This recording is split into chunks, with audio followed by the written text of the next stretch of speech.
How are you guys doing? This is Martin from Gardens for Life. Today we're going to do a bit of seed saving. There's two main reasons why seed saving is good. Is you get locally adapted plants and generation after generation, and also you get to save some money. You get save your own seeds for next year. So here's a few marigolds, and you can see the ones that are still green. The stem there. Those are the seeds in the middle. They come out of the flower.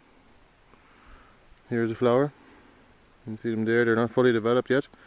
And here's the seeds nearly fully developed but still green. So we're looking for the sort of brown, the ones that have gone dry. So we'll have a look here. There's a few.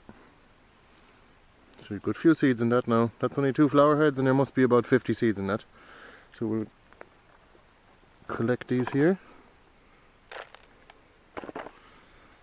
Now we'll take a few more. Just pick them off, the whole bunch.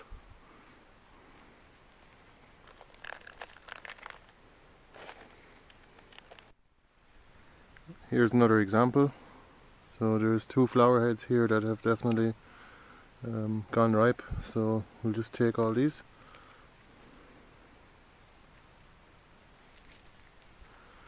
How easy it is. And there you are then. You end up with about 50 seeds probably for every 2 flower heads. And you can just about imagine how many more seeds will come off all the rest of the flower heads when we have marigold in a few places here.